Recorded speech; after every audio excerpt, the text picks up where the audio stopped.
बहुत प्राचीन समय की बात है, जब देवराज इंद्र की दिव्य सभा में अनेक अप्सराएं नृत्य और संगीत के माध्यम से स्वर्ग को आनंदमय बनाती थीं। उन्हीं अप्सराओं में दो बहनें थीं, तारा और रुक्मण। तारा अत्यंत एकाग्र और धार्मिक स्वभाव की थी। वह जो भी करती पूरी श्रद्धा और समर्पण के साथ करती थी। दूसरी ओर रुक्मण का मन चंचल था, वह जल्दी ही विचलित हो जाती थी। फिर भी जब दोनों बहनें साथ नृत्य करतीं तो पूरा स्वर्ग उनकी कला से मंत्रमुग्ध हो उठता था। एक दिन उनके अद्भुत नृत्य से प्रसन्न होकर देवराज इंद्र ने उन्हें वरदान देने की इच्छा प्रकट की। तारा ने विनम्रता से पृथ्वी लोक पर जाकर भ्रमण करने की इच्छा जताई।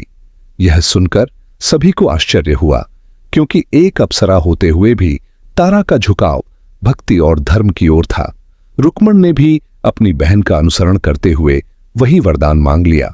इस प्रकार दोनों बहनें स्वर्ग से पृथ्वी पर आ गईं। पृथ्वी की सुंदरता देखकर दोनों अत्यंत प्रसन्न हुईं। पर्वत, नदियां, उपवन और विशेष रूप से भव्य मंदिरों का वातावरण उन्हें बहुत आकर्षित करने लगा। तारा का मन तुरंत मंदिरों की ओर खींच गया, जबकि रुक्मण पृथ्वी के भौतिक सुखों का आनंद लेना चाहती थी। इसी दौरान उन्हें ज्ञात हुआ कि उस दिन एकादशी का पवित्र व्रत है। एक ब्राह्मण द्वारा इस व्रत की महिमा सुनकर तारा ने तुरंत व्रत करने का संकल्प ले लिया। उसने रुक्मण को भी प्रेरित किया कि यह व्रत अत्यंत पुण्यदायक है और इससे भगवान विष्णु की कृपा प्राप्त होती है। रुक्मण ने भी अपनी बहन के कहने पर व्रत रखने का वचन तो दे दिया, लेकिन उसके मन में स्थिरता का अभाव था। तारा मंदिर में रहकर पूरे विधि विधान से पूजा करने लगी, जबकि रुक्मण फल लाने के बहाने बाहर गई। तभी उसे कहीं से स्वादिष्ट भोजन की सुगंध आई। उसका मन विचलित हो गया।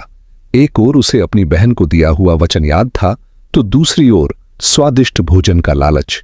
अंततः उसका चंचल मन उस पर हावी हो गया और उसने मांसाहारी भोजन ग्रहण कर लिया। इसके बाद वह फल लेकर ऐसे लौटी जैसे उसने कुछ भी न खाया हो, लेकिन सत्य अधिक समय तक छिपा नहीं रह सका। तारा को जब सत्य का पता चला तो वह अत्यंत क्रोधित हो गई। उसने इसे केवल व्रत भंग नहीं बल्कि धर्म का अपमान माना। क्रोध में आकर उसने रुक्मण को श्राप दे दिया कि वह कीट खाने वाली छिपकली बन जाए। श्राप के प्रभाव से रुक्मण तुरंत छिपकली बन गई। कुछ ही क्षणों में तारा को अपनी भूल का एहसास हुआ।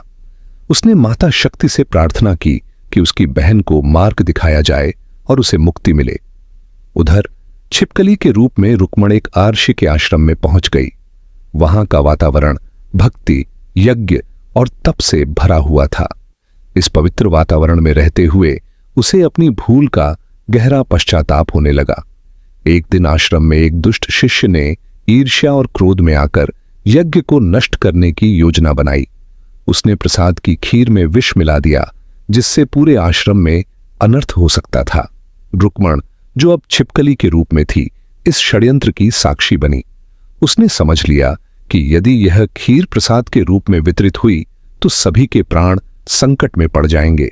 धर्म की रक्षा के लिए उसने एक बड़ा त्याग किया। वह स्वयं उस खीर में कूद गई ताकि वह अशुद्ध हो जाए और कोई उसे ग्रहण न करे। उसके इस बलिदान से सभी की जान बच गई।